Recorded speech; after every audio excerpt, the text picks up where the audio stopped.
Assalamualaikum warahmatullahi wabarakatuh. Kami dari kelompok 1 akan memaparkan hasil diskusi kami mengenai ulasan Peraturan Pemerintah Nomor 22 Tahun 2021 tentang penyelenggaraan perlindungan dan pengelolaan lingkungan hidup. Sebelumnya, anggota kelompok kami ada Kevin, Akifah, Fauzan, Fadil, Muhammad Taufik, Berdo, Ilham, Rehan, Delza, Hairul Fuadi, Miftah, dan Rio. Slide selanjutnya akan dibacakan oleh Kevin. Kepada Kevin, saya persilakan. Ya, baik, terima kasih Saudara Kifah. Selanjutnya di sini ada pasal 342, yaitu kegiatan yang menghasilkan, di mana menjelaskan kegiatan yang menghasilkan limbah B3 wajib melakukan pengolahan terhadap limbah tersebut. Nah, kemudian selanjutnya di pasal 343, yaitu pengelolaan limbah dibagi menjadi limbah termal, solidifikasi, dan stabilisasi, dan juga yang terakhir itu sesuai dengan perkembangan zaman teknologi sih caranya itu. Nah, kemudian selanjutnya ada pasal 344, yaitu kegiatan yang menghasilkan limbah wajib memiliki persetujuan lingkungan dan izin usaha yang resmi dari badan pemerintahan. Oke, next. Selanjutnya akan dibacakan oleh Berdo. Oke, selanjutnya bisa dilihat di sini pasal 345, yaitu poinnya standar pengolahan limbah B3 yang dilakukan dengan cara termal meliputi diantaranya ada baku mutu emisi, standar efisiensi pembakaran, standar efisiensi penghancuran dan penghilangan senyawa prinsipal organik hazard concentratus atau POHCS. Selanjutnya ada pasal 346, yaitu standar pengolahan limbah B3 yang dilakukan dengan cara stabilisasi dan solidifikasi berupa baku mutu stabilisasi dan solidifikasi berdasarkan analisis organik dan anorganik yang dilaksanakan sesuai baku mutu TCLP. Selanjutnya ada pasal 347, yaitu setiap orang yang menghasilkan limbah B3 wajib memiliki persetujuan teknis pengolahan limbah B3 untuk kegiatan pengolahan limbah B3 tersebut. Lalu, setiap orang yang menghasilkan limbah B3 mengajukan permohonan persetujuan teknis pengolahan limbah B3 kepada Menteri, dilengkapi persyaratan yang meliputi, bisa dilihat di sini diantaranya ada nama, sumber, karakteristik, dan jumlah limbah B3 yang akan diolah. Selanjutnya ada lokasi dan koordinat, rencana pembangunan fasilitas pengolahan limbah B3, ada dokumennya juga, diantaranya ada dokumen mengenai tempat penyimpanan limbah B3, dokumen mengenai pengemasan limbah B3, dokumen mengenai desain dan spesifikasi teknologi pengolahan limbah B3, lalu ada dokumen mengenai nama dan jumlah bahan baku berupa limbah B3. Selanjutnya ada prosedur pengolahan limbah B3, lalu ada dokumen rencana uji coba peralatan, lalu sistem tanggap darurat berupa dokumen program kedaruratan pengolahan limbah B3. Yang terakhir ada tenaga kerja yang memiliki sertifikat kompetensi di bidang pengolahan limbah B3. Oke, saya kembalikan ke moderator. Baik, terima kasih Berdo. Selanjutnya akan dibacakan oleh Rio. Kepada Rio, saya persilakan. Oke, baik, terima kasih kesempatannya Saudara Kifah. Selanjutnya ada pasal 348. Pada poin pertama dijelaskan Menteri memberikan pernyataan tertulis mengenai kelengkapan administrasi permohonan persetujuan teknis pengelolaan limbah B3 untuk kegiatan pengolahan limbah B3 paling lama 2 hari kerja sejak permohonan diterima. Kemudian pada poin kedua dijelaskan setelah lengkap Menteri melakukan verifikasi paling lama 7 hari kerja. Dan pada poin ketiga berisi dalam hal hasil verifikasi menunjukkan persetujuan atau penolakan pengelolaan limbah B3 dengan alasan paling lama 7 hari setelah hasil verifikasi. Kemudian selanjutnya pasal 349. Pada poin pertama dijelaskan persetujuan teknis pengelolaan limbah B3 untuk kegiatan pengelolaan limbah B3 wajib diubah dalam hal terjadi perubahan terhadap persyaratan. Kemudian pada poin kedua dijelaskan permohonan perubahan diajukan secara tertulis kepada Menteri paling lama 30 hari setelah terjadi perubahan. Kemudian pada poin ketiga, Menteri melakukan evaluasi terhadap permohonan tersebut paling lama 10 hari kerja sejak permohonan diterima. Kemudian pada poin keempat, dalam hal hasil evaluasi sebagaimana dimaksud pada ayat 3 menunjukkan kesesuaian data atau ketidaksesuaian. Kemudian pada poin kelima dijelaskan setelah disetujui perubahan persetujuan teknis menjadi dasar dalam perubahan persetujuan lingkungan. Baik, saya kembalikan ke moderator. Baik, terima kasih Saudara Rio. Selanjutnya akan saya serahkan kepada Rehan. Oke, terima kasih moderator. Isi pasal 350 yang pertama yaitu persetujuan teknis dalam pengolahan limbah B3. Untuk kegiatan pengolahan limbah B3 paling sedikit yaitu memuat tentang identitas pemegang, tanggal penerbitan, dan kewajiban pemegang persetujuan teknis pengolahan limbah B3 serta persyaratan teknis pengolahan limbah B3. Terus yang poin keduanya, kewajiban bagi pihak pemegang persetujuan teknis pengelolaan limbah B3. Oke, terima kasih. Saya kembalikan kepada moderator. Baik, terima kasih. Selanjutnya akan dibacakan oleh Habibi.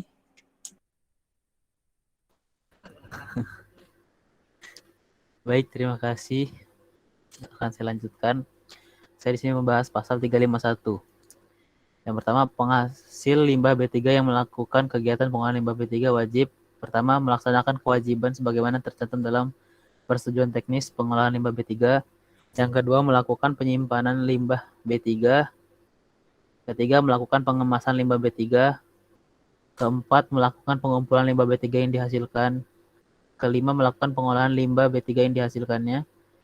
Keenam, memenuhi standar pelaksanaan pengolahan limbah B3. Ketujuh, menaati baku mutu air limbah. Kedelapan, melakukan penyimpanan residu dan sisa pembakaran. Kesembilan, menyusun dan menyampaikan laporan pembangunan fasilitas pengolahan limbah B3. Yang ke-10, menyusun dan menyampaikan laporan uji coba pengolahan limbah B3.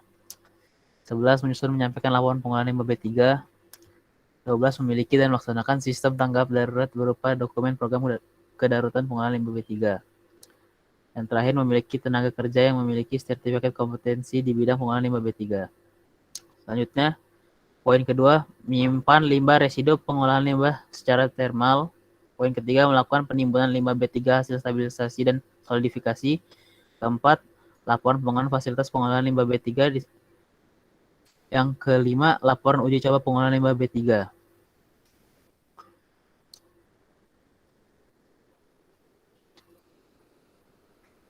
Selanjutnya pasal 352. Berdasarkan laporan pembangunan fasilitas pengolahan limbah B3, Menteri melakukan verifikasi paling lambat 10 hari kerja sejak laporan diterima. Poin kedua, dalam hal hasil verifikasi menunjukkan fasilitas pengolahan limbah B3 sesuai dengan persetujuan teknis pengolahan limbah B3 untuk kegiatan pengolahan limbah B3. Dan yang terakhir, penerbitan SLO dilakukan paling lama 7 hari setelah verifikasi dilakukan. Terima kasih. Saya kembalikan kepada moderator. Baik, terima kasih Habibi. Selanjutnya akan dibacakan oleh Fuadi. Pada pasal 353, poin pertama, Menteri melakukan verifikasi laporan uji coba pengolahan limbah B3 paling lambat 10 hari sejak laporannya diterima. Poin kedua, dalam hal verifikasi, jika sesuai persetujuan, maka Menteri menerbitkan SLO kegiatan pengolahan limbah B3. Dan jika tidak sesuai dengan persetujuan teknis pengolahan limbah B3, maka Menteri menyampaikan surat agar penghasil limbah B3 mengubah proses pengolahan limbah B3 yang termuat dalam persetujuan. Poin ketiga, penerbitan SLO sebagaimana dimaksud pada ayat 2 dilakukan paling lama 7 hari setelah verifikasi dilakukan. Lalu selanjutnya pasal 354. Pada poin pertama, wajib memiliki penetapan penghentian kegiatan jika bermaksud menghentikan kegiatan atau mengubah lokasi pengolahan limbah B3. Poin kedua, untuk memperoleh penetapan penghentian kegiatan wajib melakukan pemulihan fungsi lingkungan hidup dan harus mengajukan permohonan secara tertulis sesuai kewenangan penerbitan persetujuan lingkungan. Lalu pada poin ketiga, evaluasi terhadap permohonan paling lama 10 hari kerja sejak permohonan diterima. Menunjukkan tidak terdapat pencemaran lingkungan hidup, dan jika terdapat pencemaran lingkungan hidup, maka pemohon wajib melakukan pemulihan fungsi lingkungan hidup. Lalu pada poin keempat, penghasil limbah B3 wajib melaporkan surat penetapan penghentian kegiatan kepada Menteri paling lambat 5 hari kerja sejak surat ditetapkan. Dan pada poin terakhir, Menteri menerbitkan penetapan penghentian kegiatan pengolahan limbah B3 paling lambat 7 hari kerja setelah pemohon selesai melakukan pemulihan fungsi lingkungan hidup. Baik. Saya kembalikan kepada moderator. Baik, terima kasih Saudara Fuadi. Selanjutnya akan dibacakan oleh Fauzan. Kepada Fauzan, saya persilakan. Ya, baik, terima kasih kepada moderator. Selanjutnya ada pasal 355. Jadi setiap orang yang tidak dapat melakukan pengolahan limbah B3 yang mereka hasilkan, itu mereka dapat menyerahkan kepada pengolah limbah B3 atau mengekspor limbahnya. Habis itu penyerahan limbah tadi harus disertai bukti dan disampaikan kepada Menteri paling lama itu 7 hari setelah penyerahan. Nah, habis itu ekspor limbah B3 dapat dilakukan jika tidak tersedia teknologi pemanfaatan limbah B3 dan atau pengolahan limbah B3 di dalam negeri. Next.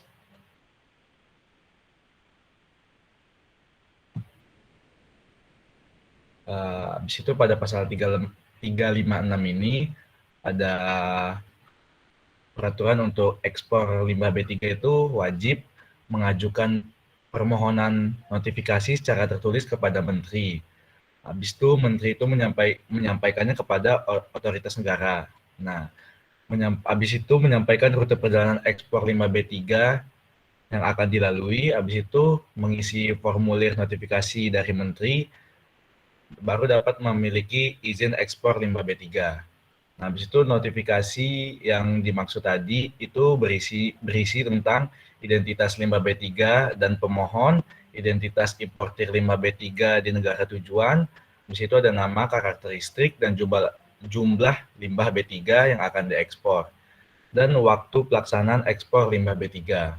Habis itu, Menteri menerbitkan rekomendasi ekspor limbah B3 apabila telah disetujui otoritas negara dan akan menjadi dasar penerbitan izin. Habis itu, persyaratan, tata cara permohonan, dan penerbitan izin semuanya harus dilaksanakan sesuai ketentuan peraturan perundang-undangan.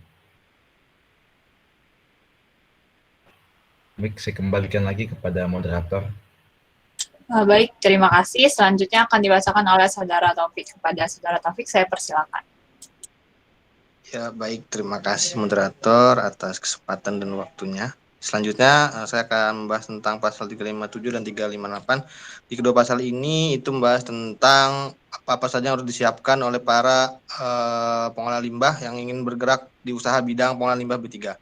Di pasal 357 ini, jadi para pengolah limbah B3 ini harus memiliki atau wajib memiliki persetujuan lingkungan dan perizinan berusaha di bidang usaha pengolahan limbah B3 sebelum memutuskan untuk bergerak di bidang usaha pengolahan limbah B3. Nah, kemudian juga harus mempertimbangkan kesediaan teknologi dan juga standar lingkungan hidup atau baku mutu dari lingkungan hidup. Kemudian di pasal 358 ini tuh membahas tentang persetujuan teknis yang harus diajukan oleh pengolah limbah B3 kepada Menteri. Nah, ini itu berisi dokumen-dokumen yang harus dilengkapi seperti yang tadi sudah dibahas di pasal 347 seperti itu. Saya kembalikan ke moderator. Baik, terima kasih. Selanjutnya akan dibacakan oleh Saudari Ilham. Kepada Saudari Ilham, saya persilakan. Oke, baik, terima kasih moderator. Jadi saya di sini akan menjelaskan tentang pasal 360. Di sini tertera bahwasanya setelah Menteri menerima permohonan teknis pengolahan limbah B3, kemudian harus memberikan permohonan tersebut berupa peraturan tertulis mengenai kelengkapan administrasi permohonan teknis, yang kemudian paling lambat akan diterima itu selama 2 hari. Nah, setelah adanya permohonan itu lengkap, Menteri melakukan verifikasi selama 7 hari, itu paling lambat, dan dalam ketentuannya harus meliputi yang pertama permohonan persetujuan teknis pengolahan limbah B3 yang memenuhi persyaratan. Kemudian setelah itu Menteri menerbitkan persetujuan teknis limbah B3 untuk kegiatan pengolahan limbah B3 selama 7 hari, dan kemudian permohonan teknis tersebut jika tidak memenuhi syarat, maka Menteri menolak dan kemudian akan disertai alasan penolakan yang logis dan kemudian akan diolah kembali. Kembali ke moderator. Baik, terima kasih. Selanjutnya akan dibacakan oleh Delza. Pak Delza, saya persilakan. Oke, baik. Jadi sini saya akan menjelaskan mengenai pasal 361 sampai 362. Jadi pasal 361 ini membahas mengenai persetujuan teknis kegiatan pengolahan limbah dan mengenai kewajiban pemegang persetujuan teknis pengelolaan limbah B3 untuk kegiatan pengolahan limbah B3.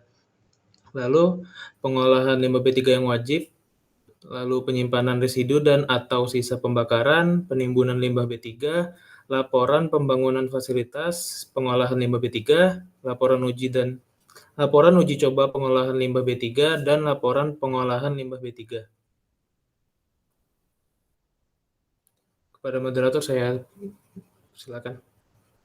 Baik, selanjutnya akan dibacakan oleh Saudara Fadil. Kepada Saudara Fadil saya persilakan. Baiklah, di sini saya akan menjelaskan tentang pasal 363 sampai pasal 365. Dalam pasal 363 sampai pasal 364 berisi tentang yang pertama, pelaporan dicoba pengolahan limbah B3 oleh Menteri paling lambat 10 hari kerja sejak laporan diterima. Poin yang kedua, bagian sudah sesuai dengan teknik pengolahan limbah B3, Menteri menerbitkan SLO kegiatan limbah pengolahan B3. Poin yang ketiga, penerbitan surat SLO paling lama 7 hari setelah verifikasi dilakukan. Yang keempat, bagi yang tidak sesuai dengan persetujuan teknik pengolahan limbah B3, Menteri menerbitkan surat agar pengolahan limbah B3 mengubah proses pengolahan limbah B3. Selanjutnya, pasal 365. Pengolahan limbah B3 wajib memiliki penetapan dan penghentian jika yang pertama, menghentikan kegiatan, yang kedua, mengubah atau memindahkan lokasi pengolahan. Untuk memperoleh penghentian kegiatan, wajib melakukan pemulihan fungsi lingkungan hidup dan mengajukan permohonan secara tertulis. Setelah Menteri menerbitkan surat permohonan, melakukan mengevaluasi terhadap permohonan dan penerbitan penetapan penghentian paling lama 10 hari sejak permohonan terima. Terima kasih. Baik, sekian dari kami. Terima kasih kepada teman-teman kelompok dan terima kasih atas perhatiannya. Mohon maaf atas kekurangannya. Wassalamualaikum warahmatullahi wabarakatuh.